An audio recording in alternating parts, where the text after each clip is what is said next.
Good afternoon students. 12th अर्थशास्त्र में हम लोग देख रहे हैं फर्म या उत्पादक का संतुलन। तो फर्म के साम्य का शाब्दिक अर्थ है परिवर्तन की अनुपस्थिति, यानी किसी भी प्रकार का परिवर्तन न होना। तो उत्पादन की आर्थिक इकाई द्वारा ऐसी स्थिति को प्राप्त करना जिसमें परिवर्तन करने की कोई प्रवृत्ति नहीं पाई जाती है, अर्थात एक फर्म के साम्य की स्थिति तब कही जाएगी जबकि उसके उत्पादन की मात्रा में परिवर्तन की कोई प्रवृत्ति न हो, और यह स्थिति तब होती है जबकि फर्म अधिकतम लाभ प्राप्त कर रही हो। तो स्पष्ट है कि फर्म का साम्य उस स्थिति को स्पष्ट करता है जिसमें फर्म का उद्देश्य अधिकतम लाभ प्राप्त करना है। तो फर्म के साम्य विश्लेषण की जो मान्यताएं, इसमें फर्स्ट आता है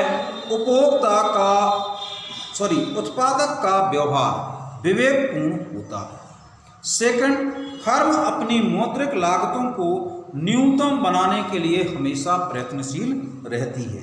थर्ड, एक फर्म के द्वारा एक ही वस्तु का उत्पादन किया जाता है।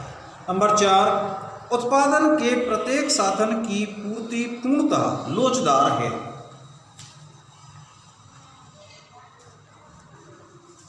इसी का हमें एक दूसरा पार्ट लेना है, पूर्ति। पूर्ति से तात्पर्य यानी किसी वस्तु की कीमत निर्धारित करने में दो तत्वों का योगदान रहता है, एक वस्तु की मांग और दूसरी उसकी पूर्ति।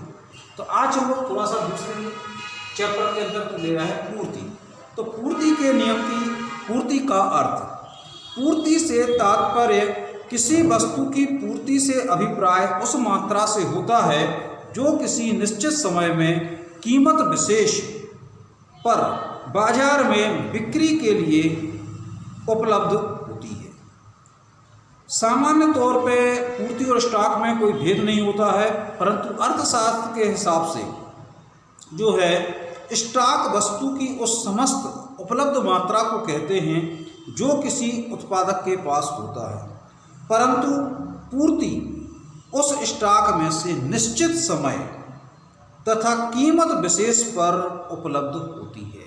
यानी पूर्ति में सबसे महत्वपूर्ण बात आ रही है कि निश्चित समय पर और उचित कीमत पर जो वस्तु उपलब्ध होती है उसे हम पूर्ति के अंतर्गत लेते हैं। तो इस पूर्ति के जो नियम की मान्यताएं हैं, सबसे पहली बात यह है कि पूर्ति का नियम देखते हैं हम पहले। अन्य बातें स्थिर रहने पर किसी वस्तु या सेवा की कीमत में वृद्धि होने पर उसकी पूर्ति में वृद्धि हो जाती है और कीमत में कमी होने पर पूर्ति में भी कमी हो जाती है। इस नियम की मान्यताएं हैं, फर्स्ट, क्रेताओं तथा विक्रेताओं की आय स्थिर रहना चाहिए। सेकंड, क्रेता तथा विक्रेता की रुचि तथा स्वभाव में कोई परिवर्तन नहीं होना चाहिए। थर्ड, उत्पादन के साधनों की कीमत भी स्थिर रहना चाहिए। नंबर 4, कीमत में थोड़े से परिवर्तन के परिणाम स्वरूप भी पूर्ति परिवर्तित होनी चाहिए। Thank you very much.